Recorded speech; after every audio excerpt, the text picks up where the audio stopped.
Same name के variable को declare. आज हम जो नेक्स्ट टॉपिक देख रहे हैं वो सिंपल सा डेटा टाइप है। डेटा टाइप के बारे में कंटिन्यू कर लेते हैं। रोज़ के छोटे छोटे टॉपिक्स कवर होते रहेंगे तो इजीली हो जाएगा। एक रिक्वेस्ट रहेगी सबसे, आप बात करते वक्त माइक ऑन कर लेना, अदरवाइज बैकग्राउंड नॉइस आती है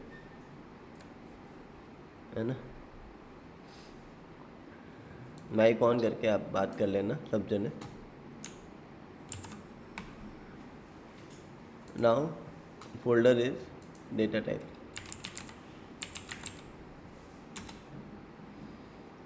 यहाँ से आप समझने की कोशिश करना, आ जाएगा।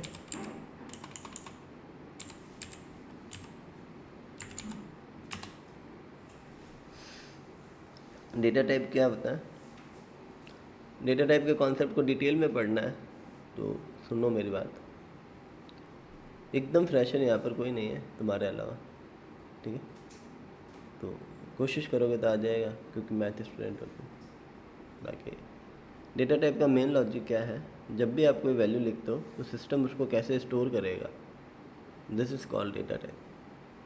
डेटा टाइप में दो चीज़ें मतलब मेन टॉपिक होता है। What type of value should take, मतलब जब भी कोई वेरिएबल है, जब भी कोई वैल्यू है या वेरिएबल है, वो किस टाइप की वैल्यू लेगा, और मेमोरी में उस वैल्यू को स्टोर करने के लिए कितना स्पेस चाहिए। तो डेटा टाइप का मेन जो लॉजिक है वो स्पेस के रिगार्डिंग होता है।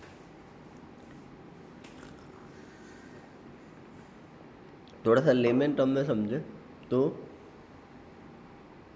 Size is important. एक प्रोग्राम जो है वो दो चीज़ों से ही चलता है, time and space complexity. Time की बात नहीं कर रहा हम यहाँ पर, किसकी बात कर रहे हैं? स्पेस कॉम्प्लेक्सिटी की। लोकल कर्ली ब्रैकेट्स के अंदर वेरिएबल बनाने का कॉन्सेप्ट क्यों आया था, मुझे बात बताओ। जब मैं लिखता हूँ let A is equal to 10, फिर मैंने कर्ली ब्रैकेट्स बना दिया, फिर let B is equal to 20, फिर मैंने कंसोल डॉट लॉग लिख दिया ए प्लस बी, फिर मैंने यहाँ के लिखा कंसोल डॉट लॉग ए।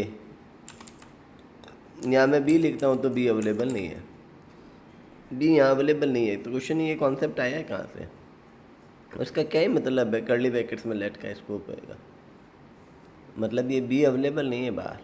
ये हमने लास्ट क्लास में देखा था कि लेट का स्कोप कर्ली ब्रैकेट्स होता है। फ़ायदा क्या है इससे? फ़ायदा ये है कि बी का यूज यहाँ मेमोरी में क्रिएट हुआ और यहाँ ये रिलीज हो गया, बाहर अवेलेबल नहीं है। तो यदि कोई वेरिएबल आपको टेम्परेली चाहिए और तो उसका लोड पूरे सिस्टम पर एन टाइम तक ना रहे, उसलिए हम क्या करते हैं, उसको कर्ली ब्रैकेट्स के अंदर डिक्लेयर करते हैं। हम ब्लॉक लेवल स्कोप पर कब बनाएंगे? जब 5-6 वेरिएबल चाहिए पर टेम्परेली चाहिए, फिर हाथों हाथ रिलीज करना है, तो आप कर्ली ब्रैकेट्स के अंदर उसको डिफाइन करो, वो काम करो, फिर कर्ली ब्रैकेट्स बंद कर दो, ताकि उस वेरिएबल्स का यूज आगे एप्लीकेशन पर लोड ना डालें। That's the important role. Print करवाने के लिए आपने पाइथन पढ़ा है क्या? कुछ भी पढ़ा है? प्रिंट करवाने के लिए उसमें प्रिंट कीवर्ड लगाते हैं स्क्रीन पर आउटपुट लाने के लिए। कंसोल डॉट लॉग आउटपुट दिखाने के लिए। एग्जांपल के तौर पर मैं कोड को रन करवाता हूँ, यहाँ ये 30 और 20 दिख रहा है। 30 इसकी वजह से दिख रहा है, 20 इसकी तरफ से दिख रहा है। बात समझ में आ रही है? मतलब हमने लेट ए वेरिएबल 10 लिया और बी वेरिएबल 20 लिया, फिर कंसोल लॉग ए प्लस बी किया, तो कंसोल लॉग ए अपने लिखा तो प्रिंट हो गया। प्रिंट हो गया। तो प्रिंट ये क्या हुआ? 30 हुआ, 10 प्लस ए 20, प्लस बी, ठीक है। अभी 30। हमने ब्रैकेट्स में तो डाले से, अब मैं यहाँ बी लिखता हूँ तो बी अवेलेबल नहीं है, मुझे बी टेम्परेली चाहिए था तो मैंने कर्ली ब्रैकेट्स में बनाया। देख अब मैं यहाँ भी एक्सेस करता हूँ तो एरर है, बी इज़ नॉट डिफाइंड। फिर ये बी का कोई सेंस नहीं है। इसीलिए तो मुझे बी थोड़ी देर के लिए चाहिए था। मुझे कुछ वेरिएबल चाहिए जो आगे एप्लीकेशन में कहीं यूज़ नहीं आ रहे, पर अभी मुझे चाहिए, तो मैं कर्ली ब्रैकेट्स में उस काम को करूँगा। बात समझ में आई? अब मुझे चाहिए ही नहीं, इसीलिए नहीं। यदि मुझे चाहिए होता तो मैं उसको ऊपर बनाता, फिर तो मुझे ब्रैकेट्स की ज़रूरत नहीं थी। ये लास्ट क्लास में समझाया हुआ है, आप देखो एक बार रिकॉर्डिंग। अच्छा जब अच्छा। आपने समझाया वो ज़्यादा समझ आ गया यहाँ पे बैठ के, हाँ, यहाँ पे बैठ के ज़्यादा समझ आ जाता ऑफलाइन तो ऑब्वियस है समझ में ज़्यादा आएगा, प्लस रिदम के साथ समझ में आएगा। तो यहाँ पर हम जो डेटा टाइप की बात कर रहे हैं, तो डेटा टाइप क्या बताता है, what type of data will be store and how much space it will take into memory. दो चीज़ें तय होती है, कितना स्पेस लेगा मेमोरी के अंदर, ठीक है। एग्जांपल के तौर पर किस किस ने सी सी प्लस प्लस कभी ना कभी पढ़ी है, पढ़ी है, आप लोगों ने पढ़ी है क्या? पढ़िए। करिए सर। मेरा एक छोटा सा क्वेश्चन रहेगा आप लोगों से,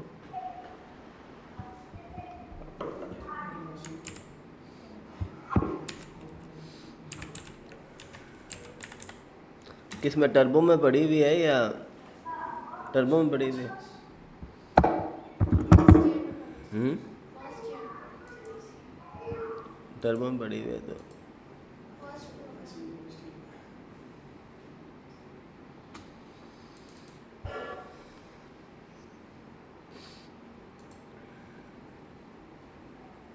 मेरे एक छोटे से क्वेश्चन का जवाब दो आप सब लोग,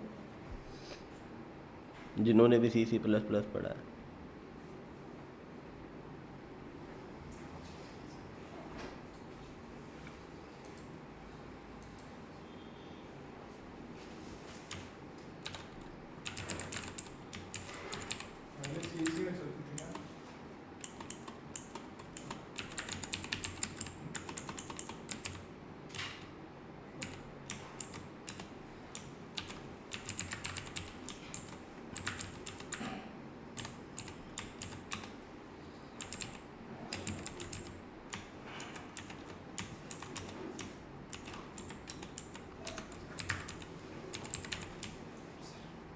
खुश रहो। Very morning sir.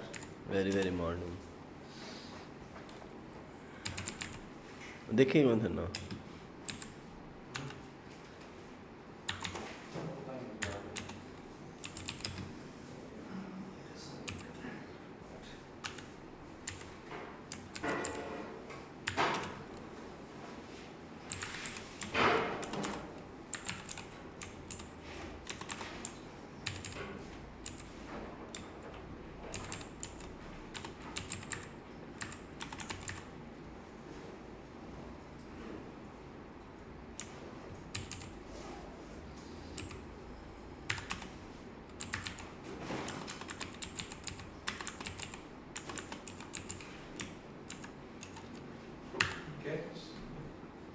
तुम लाइन नंबर 3 लाइनों को गौर करो। एक करेक्टर एक्स के अंदर 65 है, एक इंटीजर एम के अंदर ए है, और सी आउट करवाया हुआ है मैंने एक्स को और एम को। क्या आउटपुट है?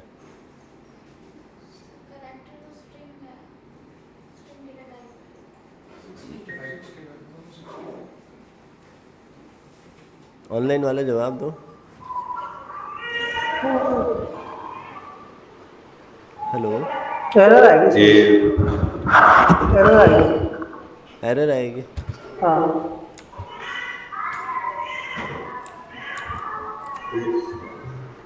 ये लो आउटपुट आ गया। ए और पैसे।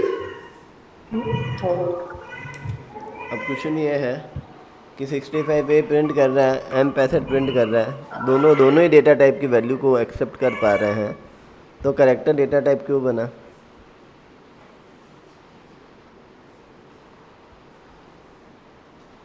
यदि ए के अंदर, करेक्टर के अंदर मैं नंबर्स डाल पा रहा हूँ, इंटीजर के अंदर मैं करेक्टर डाल पा रहा हूँ, तो क्वेश्चन ये है कि फिर दो अलग अलग डेटा टाइप बने ही क्यों?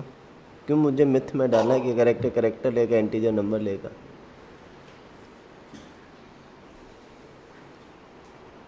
हेलो, मेरे क्वेश्चन रिकॉग्नाइज कर पा रहे हो क्या?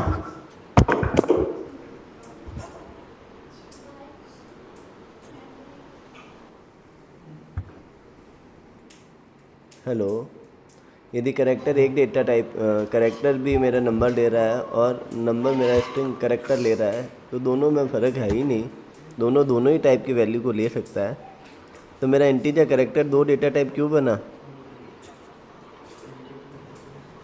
आइडिया नहीं है इसका। आइडिया नहीं है। इसका आइडिया ये है साइज की वजह से।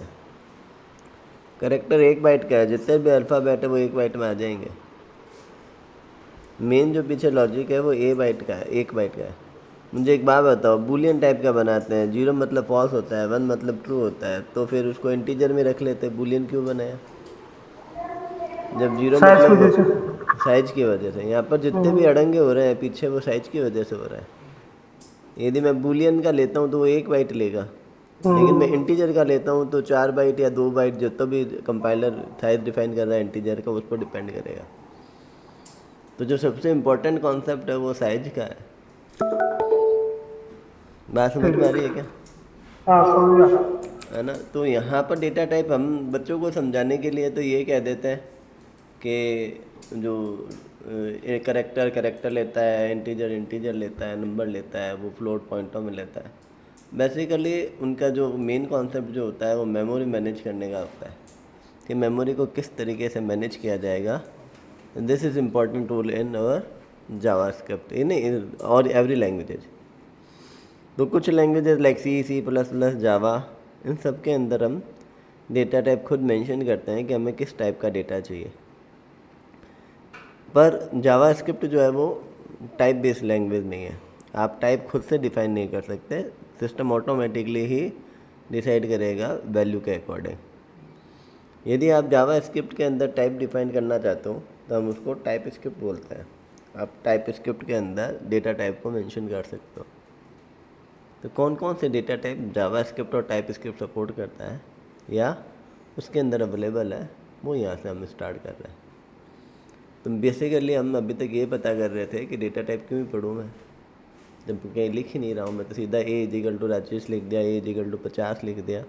जब मैं सीधा वैल्यू दे रहा हूँ, मुझे वैल्यू से सिस्टम समझ में आ रहा है, तो डेटा टाइप क्यों ही पढ़ना है? तो डेटा टाइप पढ़ने का बेसिकली रीज़न जो है वो ये है कि आपको मालूम होना चाहिए कि हर डेटा टाइप क्या साइज लेता है और उनके ड्रॉबैक्स क्या है, उनके सिस्टम उसको कैसे रिकॉग्नाइज कर रहा है, कैसे समझ रहा है, इस चीज़ों को समझ रहा है। तो हम लिस्ट देखते हैं, हम किन किन प्रिमिटिव डेटा टाइप्स को पढ़ेंगे। प्रिमिटिव मतलब जो सिस्टम द्वारा अवेलेबल करवाया जाएगा।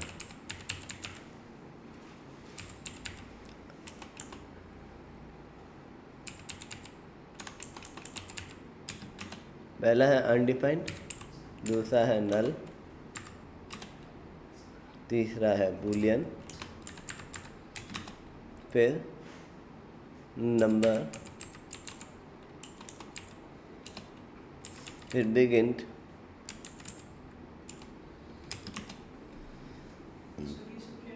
Data type. हेडिंग का नाम है डेटा टाइप। ठीक है।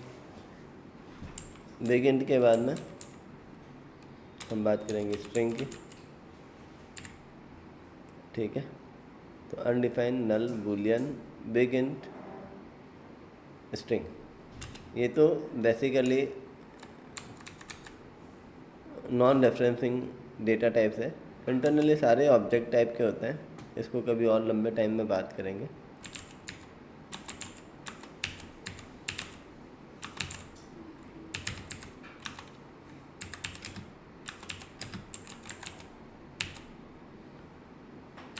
रेफरेंस टाइप में 2 डेटा टाइप होते हैं, पहला है अरे, दूसरा है ऑब्जेक्ट।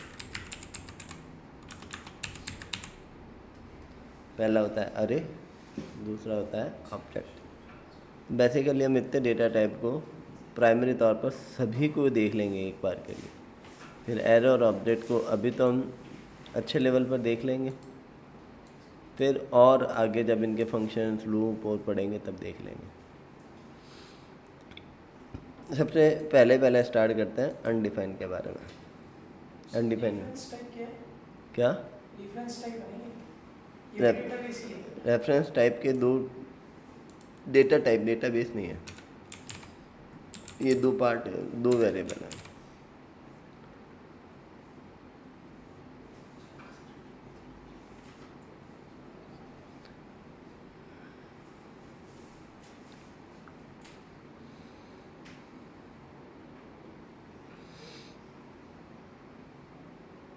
ठीक है, अब बड़े आगे सबसे पहला डेटा टाइप पढ़ते हैं अनडिफाइंड।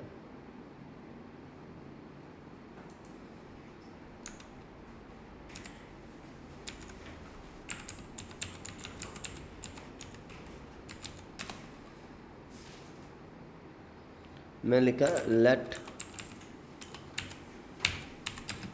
ए, देन बताओ ए की वैल्यू क्या है? अनडिफाइंड। अनडिफाइंड आएगी।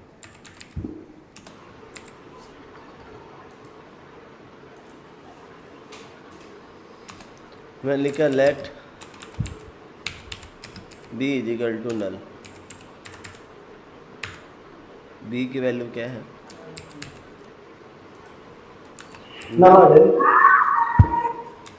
नाउ लास्ट क्वेश्चन, क्या ए बराबर है बी से? नहीं सर।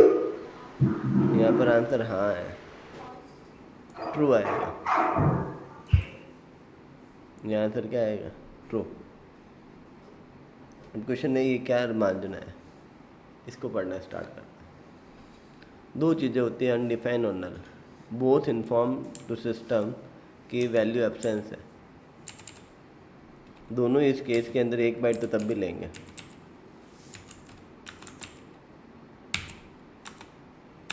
कीबोर्ड खराब हो गया, या तो ये दबता नहीं है, दबता है 2 बार दबता है।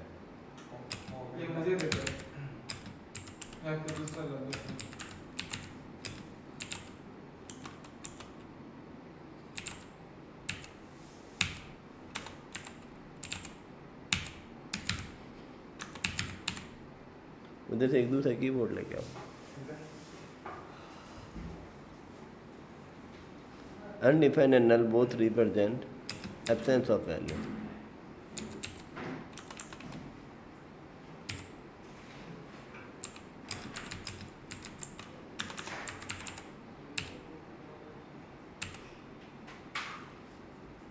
तू गोजो से गोजो देख लाया है, कोई फिंगर और वो देख ले रहा, फिंगर और ले रहा था अंदर ये।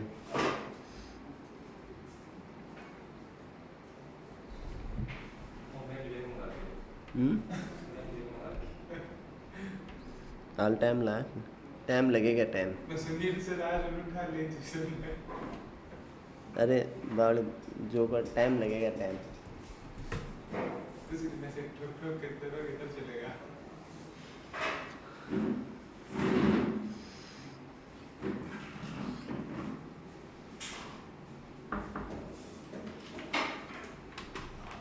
Thank you.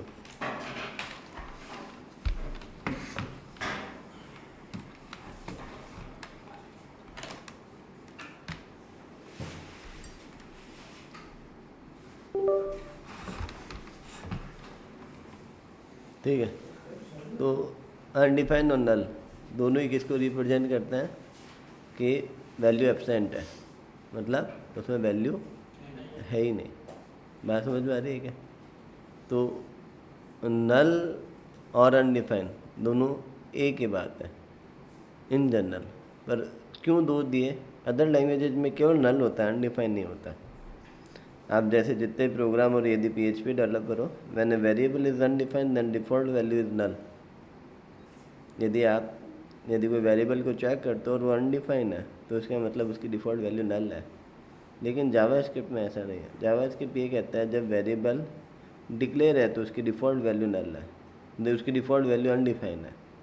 यदि आप नल डिफाइन करोगे तो ही होएगा। तो प्रॉब्लम कहाँ आती है अदर लैंग्वेजेज में? अदर लैंग्वेजेज में प्रॉब्लम आती है कि मान लो आप चेक कर रहे हो कि वेरिएबल में नल है या नहीं, तो आप कंफ्यूज हो जाते हो क्या कि ये नल मैंने दिया था या वेरिएबल में पहले से कोई वैल्यू थी ही नहीं। तब आपको ये देखना है कि नेचुरली अनडिफाइंड है। नेचुरली अनडिफाइंड है मतलब हमने उसको खाली नहीं छोड़ा, वो अपने आप से ही खाली है क्योंकि हमने कोई वैल्यू नहीं दी। तो वो टर्म अलग हो गई। हम ये चाह रहे हैं कि हमें मालूम पड़ जाए कि ये वैल्यू खाली मेरी वजह से है वेरिएबल या अपने आप से है। तो अपने आप से वेरिएबल खाली कब होता है? जब उसकी वैल्यू अनडिफाइंड है। और आप यदि खाली कर रहे हो तो आप उसको क्या कर रहे हो, नल डिफाइन लिख रहे हो। तो फिर इस प्रोग्राम के हिसाब से ए अनडिफाइंड है और वो ऑटोमेटिकली है। हाँ, उसकी वैल्यू अनडिफाइंड है बी ऑटोमेटिकली। हमने करी है नल। बी हमने कहा कि ये खाली रहेगा, तो अनडिफाइंड और नल वैसे एक ही बात है, but both are identically not same. Internally undefined कोई ऑब्जेक्ट टाइप का नहीं है, नल इंटरनली एक ऑब्जेक्ट टाइप का है। तो यहाँ पर आइडेंटिकली चेक करें तो बोथ आर फॉल्स, आइडेंटिकली ये फॉल्स है।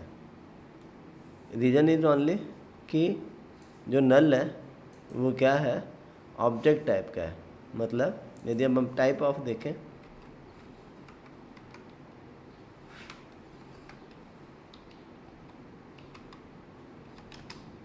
Type of A, type of B देखूं तो मैं रन करवाता हूँ तो मेरा आंसर क्या है, अनडिफाइन। टाइप ऑफ ए में मतलब अनडिफाइन का डेटा टाइप अनडिफाइन ही है, लेकिन नल जो है वो इंटरनली एक ऑब्जेक्ट टाइप की वैल्यू है। जावा स्क्रिप्ट में जितनी भी वैल्यू है वो इंटरनली कहीं ना कहीं ऑब्जेक्ट टाइप की ही होती है। They are not identically true but they are comparable true. Double equals to लगाया तो आंसर ट्रू है। डबल इक्वल्स टू लगाया फॉल्स कैसे है? डबल इक्वल्स टू ये कहता है वैल्यू सेम है क्या, मतलब दोनों खाली है, वो कहता है हाँ। ट्रिपल इक्वल्स टू को आइडेंटिकल बोलते हैं, वो कहता है हूबहू एक जैसे क्या, सेम डेटा टाइप और same value, same data type और सेम वैल्यू होगा तभी ट्रू रिटर्न करेगा, आइडेंटिकल। ये आगे ऑपरेटर्स में आएंगे, भले अभी समझ लो, लिख लो, कोई इशू नहीं है। डबल इक्वल्स टू में वैल्यू सेम होनी चाहिए। और ट्रिपल इक्वल्स टू का मतलब है वैल्यू और डेटा टाइप दोनों सेम होना चाहिए।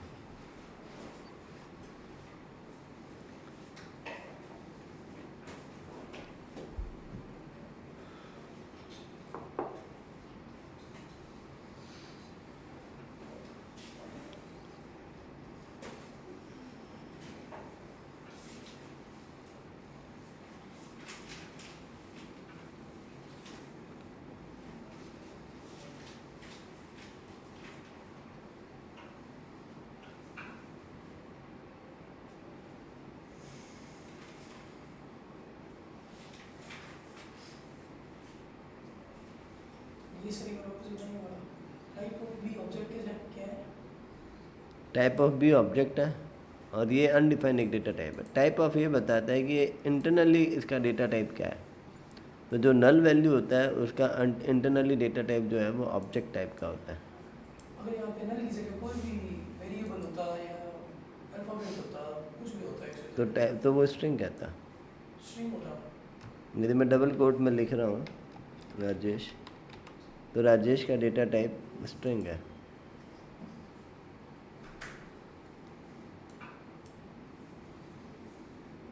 आगे आ जाएगा, रुको धीरे धीरे आ जाएगा। टाइप ऑफ ये बताता है वो किस डेटा टाइप से बिलोंग करता है।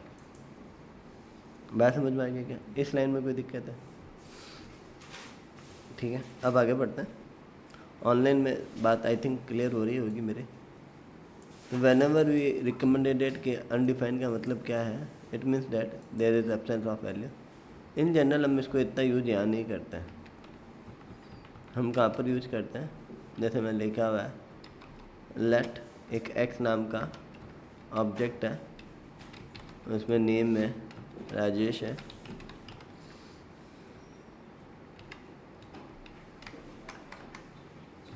और सिटी में बीकानेर है।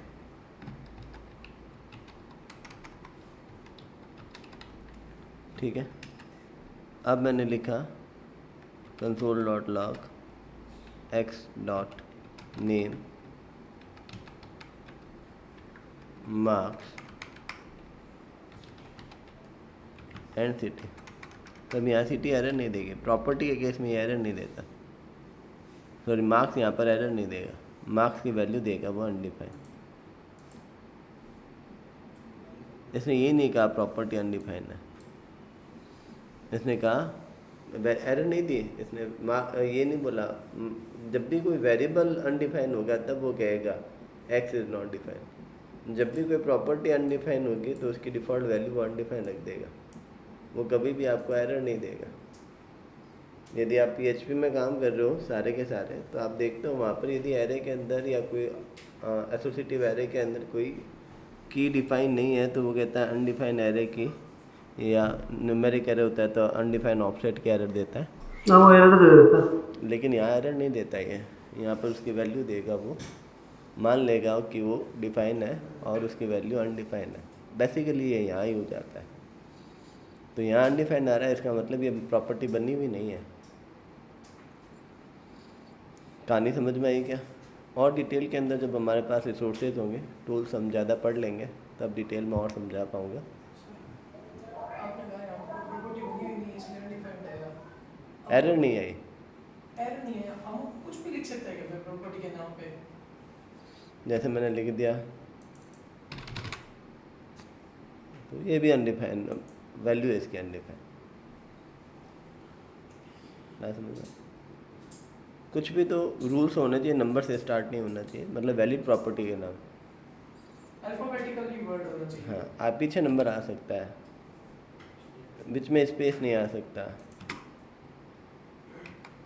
डैश नहीं आ सकता, कोई सिंबल नहीं आ सकता अंडरस्कोर के अलावा।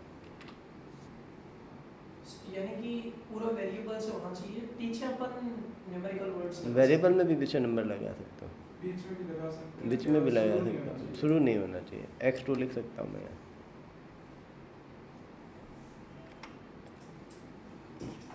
तो अनडिफाइंड की मेन जो कहानी है वो इसीलिए है, जब आप कोई प्रॉपर्टी एक्सेस कर रहे हो, मान लो आपके पीछे से डेटाबेस में से प्रॉपर्टी आ रही है, आप MongoDB यूज कर रहे हो, तो MongoDB में जरूरी नहीं है कि SQL की तरह जितने कॉलम है उतना डेटा है। आमतौर पर हम देखते हैं SQL के अंदर यदि एक टेबल के अंदर 6 कॉलम है तो 6 कॉलम का ही डेटा आएगा। MongoDB का ये स्ट्रॉन्ग पॉइंट है कि यदि किसी रिकॉर्ड के पास, कोई इन्फॉर्मेशन के पास, कलेक्शन के पास एक से ज़्यादा वैलिड मतलब क्या नाम है, एक्स्ट्रा प्रॉपर्टीज़ है, तो वो कैरी कर सकता है, पूरी टेबल को वो कैरी करने की ज़रूरत नहीं है। SQL और नो SQL मतलब MongoDB के अंदर जो बेनिफिट थॉट है वो सबसे बड़ी यही है कि डेटाबेस के अंदर, एक टेबल के अंदर जितने कॉलम होंगे वो सभी के अंदर होंगे, एक के पास में भी एक्स्ट्रा कॉलम नहीं होएगा। लेकिन MongoDB में ये पॉसिबिलिटीज़ है, बहुत ज़्यादा पॉसिबिलिटीज़ है कि जब भी आपका एक इन्फॉर्मेशन आएगा उसके पास अपनी कुछ एक्स्ट्रा प्रॉपर्टीज़ भी हो सकती है। उस केस के अंदर यदि हमने लूप से डेटा प्रिंट करवाया हुआ है और यदि कोई प्रॉपर्टी हमें 90% नहीं मिल रही, 10% रिकॉर्ड्स में मिल रही है, तो उस समय वो एरर की जगह अनडिफाइंड आ जाएगा। और अनडिफाइंड को हम हैंडल करने के लिए जो तुम PHP में नल कॉलरिंग ऑपरेटर लगाते हो वो लगा सकते हो। उस केस के अंदर ये इसको ब्लैंक रख देगा। आई क्या बात समझ में मैं क्या कहना चाह रहा हूँ? तो अनडिफाइंड का बेसिकली यूज़ समझ में आया? ये लास्ट वाला नहीं समझ आया। लास्ट वाला फिर से बोल देता हूँ। आगे जाके हम काम करेंगे ना तो हमारा API से डेटा आएगा फ्रंट एंड के अंदर। तो फ्रंट एंड के अंदर API से डेटा आएगा ना, तो सारे के सारे ऑब्जेक्ट फॉर्मेट में, मतलब एक एरे में खूब सारे ऑब्जेक्ट आएंगे। जनरली जितने भी ऑब्जेक्ट होंगे वो एक ही टाइप की प्रॉपर्टी रखेंगे, पर कभी कभी किसी किसी के पास एक्स्ट्रा प्रॉपर्टी होगी। यदि वो लूप से जब हम हैंडल करेंगे तो कुछ प्रॉपर्टीज़ किसी में होगी, कुछ प्रॉपर्टी किसी में नहीं होगी उसमें चल जाएगी, नहीं होगी उसमें एरर आ जाती। जावास्क्रिप्ट वगैरह चिंता मत कर, एरर नहीं आएगी। यदि कोई प्रॉपर्टी अनडिफाइंड है तो मैं उसकी वैल्यू अनडिफाइंड लिख दूंगा, तेरे सिस्टम पर एरर नहीं आने दूंगा। तो जब भी कोई ऑब्जेक्ट की प्रॉपर्टी अनडिफाइंड होएगी तो वो एरर नहीं देगा। यदि कोई वेरिएबल अनडिफाइंड होता है तो वो एरर दे देता है। समझ में आई क्या बात? धीरे धीरे आ जाएगी, अभी एकदम नए नए हो ना। हाँ, लिंक किस होगा? इस ऑपरेटर की वजह से हुआ। इस ऑपरेटर को कहते हैं नल कॉलरिंग ऑपरेटर। ये क्या करता है, यदि पहले वाले के अंदर एब्सेंस ऑफ वैल्यू है then it will print second operand. जैसे मैंने लिख दिया, मान लेते हैं मार्क्स है, यदि मार्क्स पीछे से नहीं आ रहा है तो आप बाय डिफ़ॉल्ट 0 प्रिंट कर देना, एरर मत देना। तो पीछे से मार्क्स नहीं आ रहे हैं वो 0 प्रिंट कर देगा। यदि मार्क्स आ रहे होते, मान लेते हैं 33, तो ये 33 प्रिंट करता। हाँ, ये कहता है यदि पहले वाले के अंदर नल और अनडिफाइन इन दोनों में से नहीं है तो मैं यही प्रिंट करूँगा। इन दोनों में से कोई भी हुआ तो मैं सेकंड ऑपरेंड को प्रिंट करूँगा। मैं समझ में आई? तो बेसिकली जो नल कॉलेजिंग ऑपरेटर है वो यहाँ पर अनडिफाइंड और नल दोनों के साथ काम करता है। PHP में ये केवल अनडिफाइंड नल के साथ ही काम करता है। बात समझ में आ गई क्या तुम लोगों को, ऑनलाइन वालों को? आगे से आगे। मैं कहना क्या चाह रहा हूँ, मेरे पीछे का लॉजिक क्या है वो समझे क्या? आप समझ रहे हो, मतलब अनडिफाइंड तो क्या मतलब इसमें कुछ भी अगर कुछ दिखेंगे, कुछ भी वैल्यू वैल्यू नहीं देंगे तो अनडिफाइंड तो आएगा ही आएगा, हाँ हाँ एरर नहीं देगा। हाँ, मेन क्या है, ये आगे जब हम डेटा फैच करेंगे तब काम आएगा। ओके, दो क्वेश्चन मार्क, एक क्वेश्चन मार्क दो। नल कॉलेजिंग ऑपरेटर, आगे ऑपरेटर आएंगे, ऑपरेटर्स आएंगे तब सारे वापस आ जाएंगे। हम कभी कोई चैप्टर पढ़ते हैं तो उसमें आगे की चीज़ें पहले यूज हुई होती है ना, तो प्रोग्रामिंग को ऐसा हम पढ़ा ही नहीं सकते कि आगे की कुछ चीज़ें बिना पढ़ाए हम उसको चीज़ों को समझा दें, पॉसिबिलिटीज कम है।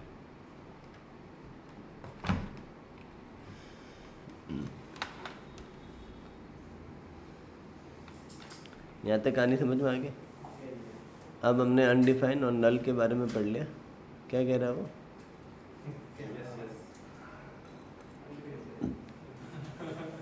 अब हम अगला डेटा टाइप देखते हैं जिसका नाम है Boolean.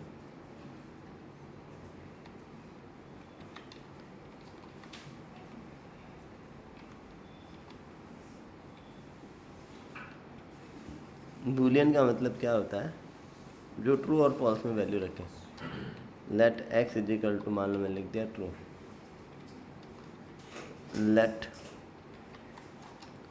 Y is equal to मैंने लिख दिया false, late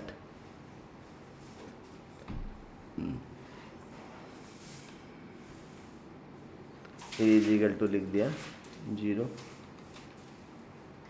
late B is equal to लिख दिया 1, let C is equal to लिख दिया 5, let D is equal to लिख दिया ओके।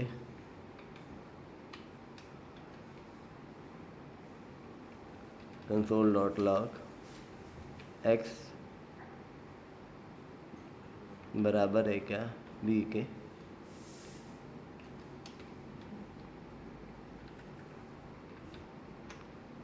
वाई बराबर है क्या ए के,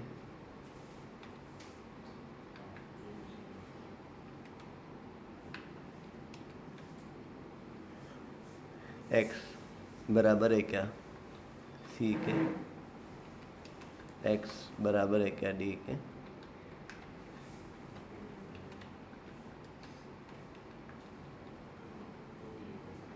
वाई और वाई।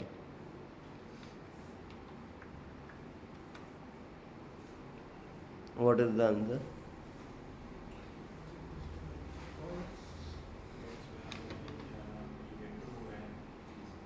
क्या लाइन नंबर 7 और 8 में ट्रू है क्या? ये तो ट्रू आ जाएगा। ट्रू। तो राम मुझे बताओ कि 1 मतलब ट्रू होता है, 0 मतलब फॉल्स होता है, तो बूलियन डेटा टाइप क्यों बना? मतलब ये साइज के लिए बनाया, मतलब कम साइज ऑक्यूपाई करे। बूलियन 1 बाइट लेगा, अभी आपका आंसर सही है। बूलियन एक ही टाइप लेगा। यदि मैं 0 1 इंटीजर में लिखता हूँ, मतलब नंबर में लिखता हूँ, तो ज़्यादा बाइट लेता हूँ। 4 बाइट लेगा। तो यदि मैं 5-6 लेता हूँ तो बहुत ज़्यादा स्पेसियस हो जाएगा, इसलिए मैं ट्रू फॉल्स की जगह लिख रहा हूँ। बाकी मैं बताओ 8 और क्या 9 और 10 नंबर लाइन में ये तो फॉल्स आएगा, कौन सा? ट्रू है। में फॉल्स और 9 और 10 ट्रू लग रहा है आपको, और आप लोग ऑनलाइन वालों फॉल्स फॉल्स आएगा। कौन सा आएगा? ऋषि और राम आपका नहीं। आंसर सही है। फॉल्स। ये फॉल्स आएगा, पीएचपी के अंदर ये ट्रू आएगा। लास्ट दो होंगे लास्ट अंदर में ट्रू आएगा क्योंकि Correct. वैल्यू हाँ पीएचपी के अंदर तो सर वो वैल्यू पे करवाते हैं। देखो मैं रन करवाता हूँ, पहले दो के अलावा सारे फॉल्स हैं, ठीक है। अब बात को समझो, ये सारे के सारे पीएचपी के अंदर ट्रू हैं, सारे ही ट्रू हैं पीएचपी में सारे ट्रू इसलिए हैं क्योंकि पीएचपी जो है लूजली कंपैरिजन करती है, ये लूजली कंपैरिजन नहीं करता। लूजली कंपैरिजन का मतलब ये होता है कि वो डेटा टाइप को कन्वर्ट कर देता है। यदि ये सारे के सारे कोड में पीएचपी में लिखूं तो सारे ट्रू हैं, और यदि जावास्क्रिप्ट में बात करूं तो ट्रू जो है वो 1 है और फॉल्स जो है वो 0 है।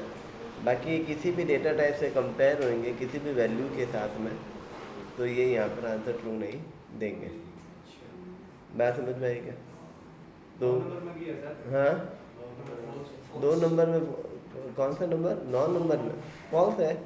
एक्स में क्या है? ट्रू, और सी में क्या है? 5। तो दोनों कंपेयर करने पर ट्रू नहीं है। बात समझ में आई क्या? जैसे आपने ये x इक्वल्स टू b किया तो x में ट्रू था, b में 1 है, वो ट्रू वाला था उसका आंसर, तो फिर इसमें 5 क्यों है? यही समझा रहा हूँ, 1 मतलब ट्रू होता है और 0 मतलब फॉल्स होता है। ये दो ही ऐसी वैल्यू है जावास्क्रिप्ट के अंदर, बाकी लैंग्वेज पर डिपेंड करेगा सब। यदि ये सी पीएचपी पढ़ते तो ये सभी ट्रूथ है, एवरीथिंग इज ट्रू।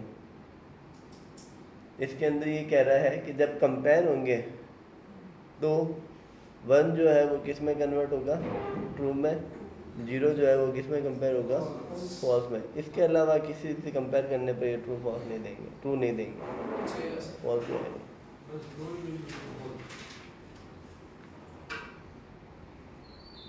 बात समझ में आई क्या? मैं फिर से कमेंट करता हूँ इस कोड को, इसको भी कमेंट कर देता हूँ। मैंने पूछा console.log नल बराबर है क्या फॉल्स के? ये एक कीबोर्ड मैंने ले लिया, आप दूसरा वहाँ पे पड़ा वो ले लो एक बार। इसका आंसर ट्रू है या फॉल्स है? ट्रू आएगा सर, ट्रू। और side false is right answer. Hello, हाँ, गुड मॉर्निंग, पूछ लो।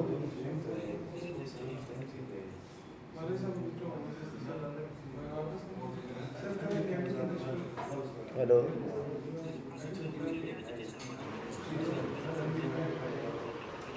Burn stack. हाँ हाँ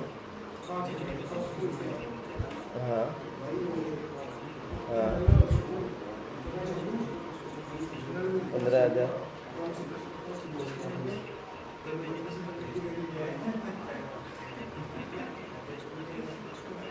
हाँ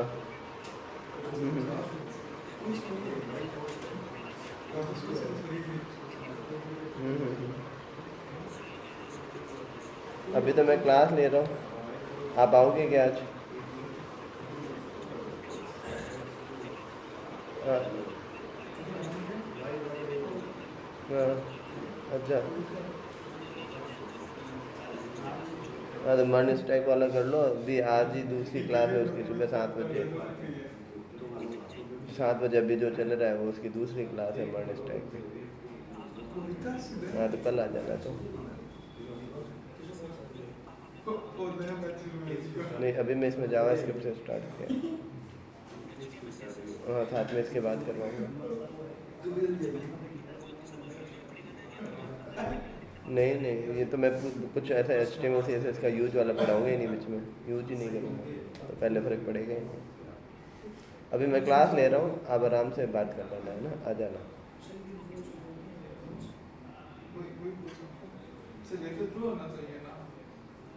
Everything is true except null, false, 0, undefined.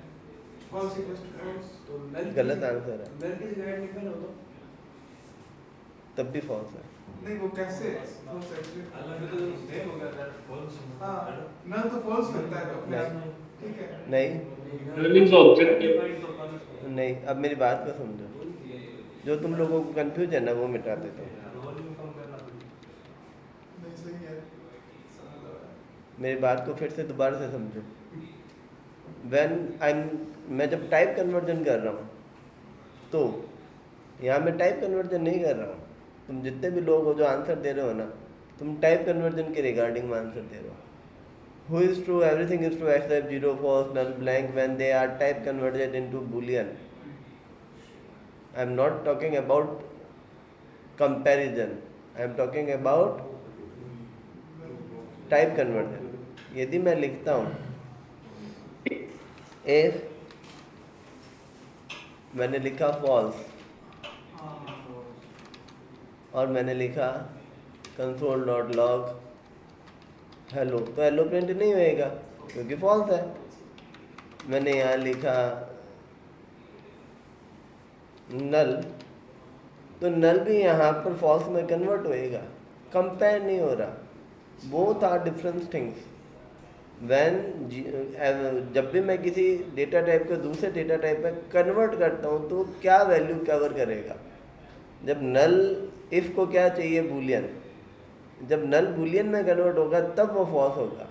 नल और फॉल्स एक आदमी नहीं है। बात समझ में आई क्या? यदि ये PHP होता तो ट्रू था जो तुमने बोला। यहाँ पर लूजली कंपेयर पर काम नहीं करता है। यहाँ पर कंपेयर होने पर किसी भी डेटा टाइप को आपस में कन्वर्ट नहीं किया जाता है। यहाँ पर इफ़ के अंदर टाइप कन्वर्जन हो रहा है। जब भी टाइप कन्वर्जन होगा तो जीरो, फॉल्स, नल, ब्लैंक, ये सारे के सारे फॉल्स होंगे। राजेश सर मेरे को ये बताओ, नल तो ऑब्जेक्ट टाइप होता है ना, टाइप ऑफ जब अपन को कंसोल करवाते हैं तो ऑब्जेक्ट टाइप का है। बूलियन भी ऑब्जेक्ट टाइप के होता है। इंटरनली जावास्क्रिप्ट के अंदर अनडिफाइंड को छोड़कर सारे के सारे ऑब्जेक्ट टाइप के होते हैं। वो ऑब्जेक्ट टाइप का कॉन्सेप्ट कभी समझाएंगे डिटेल के अंदर। ऑब्जेक्ट टाइप का मतलब ये होता है कि एक वैल्यू स्टोर होती है प्रिमिटिव टाइप की और उसका रेफरेंस किसी और को दे दिया जाता है, उसको हम ऑब्जेक्ट टाइप कहते हैं। यहाँ पर हम बात कर रहे हैं टाइप कन्वर्जन के। टाइप कन्वर्जन किसे कहते हैं कि एक डेटा टाइप का दूसरे डेटा टाइप में कन्वर्ट होगा। तो हु इज फॉल्स,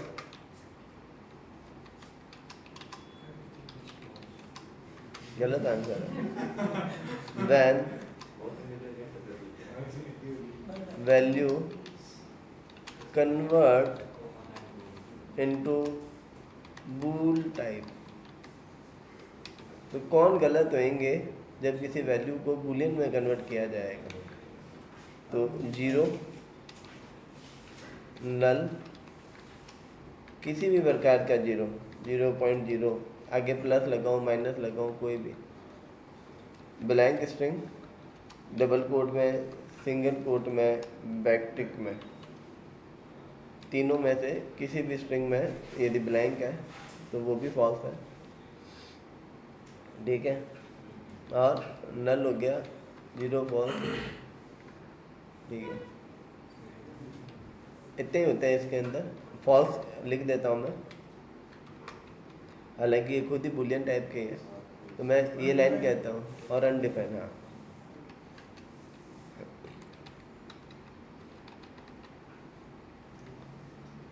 ठीक है। तो हु इज़ ट्रू, तो मैं कहूँगा everything is true except zero, false, null, blank.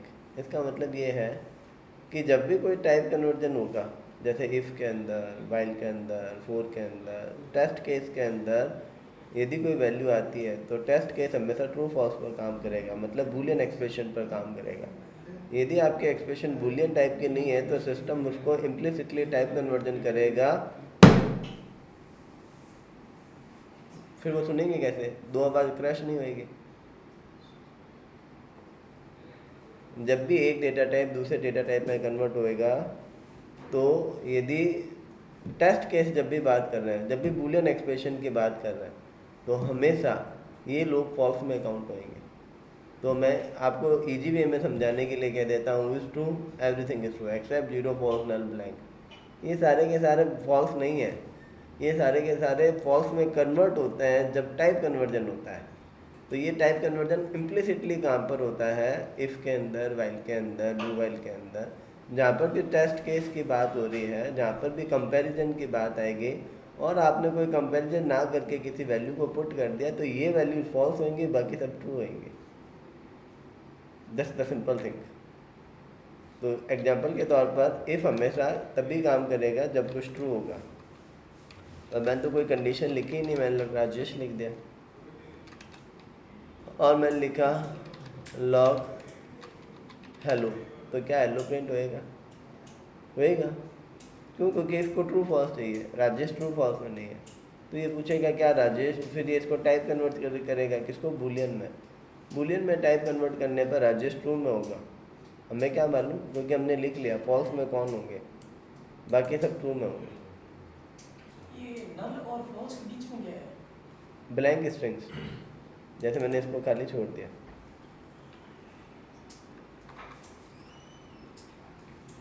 नहीं, ये है क्या सर? स्ट्रिंग हम आगे डेटा टाइप आएंगे ना तब आएंगे। ये ब्लैंक स्ट्रिंग कहते हैं इसको। Double quote star, double quote बंद। हम दूसरा डेटा टाइप नल पढ़ा, अनडिफाइंड पढ़ा, हम तीसरा डेटा टाइप बूलियन पढ़ रहे हैं, फिर आगे स्ट्रिंग आएगा ना, तो ये स्ट्रिंग्स है। तो अभी फॉल्स है, ये हेलो प्रिंट नहीं होएगा। और अभी मैं यहाँ राजेश लिख देता हूँ तो यहाँ हेलो प्रिंट हो जाएगा। बात समझ में आई क्या? तो मैं जब भी बात कर रहा हूँ मैं टाइप कन्वर्जन की बात कर रहा हूँ, एक डेटा टाइप से दूसरे डेटा टाइप में कंपेयर की बात नहीं कर रहा। In PHP they are when they are comparing they are also true and false. PHP तो बहुत ही लूजली टाइप काम करती है, अदर लैंग्वेज नहीं करते। तो उस नज़रिए से देखा जाए तो यहाँ पर ये जो भी मैंने लाइन लिखी है, जावा को छोड़कर सभी के अंदर ये आउटपुट देगा। जावा में ये कोड एरर देगा। जावा ये कहता है I did not support implicit type conversion, बाकी सब लैंग्वेजेज इम्प्लिसिट टाइप कन्वर्जन करते हैं। आज के लिए इतना काफ़ी है, और बाकी डिस्कस करेंगे बाद में। इशू है क्या किसी को? कोई समझ में आ गया है क्या? घनश्याम, राम और यस सर। सर लेकिन ये पूछ रहा था लास्ट क्लास और ये वाली क्लास एक्सेस अगर मतलब वापस रिवीजन देख मैंने आपको बोला था ना, आप मुझे अपना नेम, मोबाइल हाँ नंबर, ठीक है, मैं ऋषि को भेज दूंगा आपको। ये डालोगे ना तो मैं आपको मैं ग्रुप बना लेता हूँ सर। वो आप दे देंगे आपको। आप फिर आप वहाँ एग्जिजा पर जाओगे ना, हाँ ओके। वेबसाइट पर जब आप लॉगिन पर क्लिक करोगे तो वो आपका ईमेल यूजर नेम होगा हाँ वो और पासवर्ड वो होगा, वहाँ पर आपको मिल जाएगा। अच्छा ठीक है सर। ठीक है, मैं अभी ऋषि को भेज देता हूँ। ठीक है, ओके। मैं दोपहर तक बना दूंगा, है ना, आपके group. Okay sir, okay. Thank you. आप व्हाट्सएप ग्रुप बना के भेज देना, मैं वहाँ से कॉपी पेस्ट कर लूँगा। हाँ ठीक है सर। ठीक, okay, okay thank you sir. Okay, bye, thank you, welcome. Bye.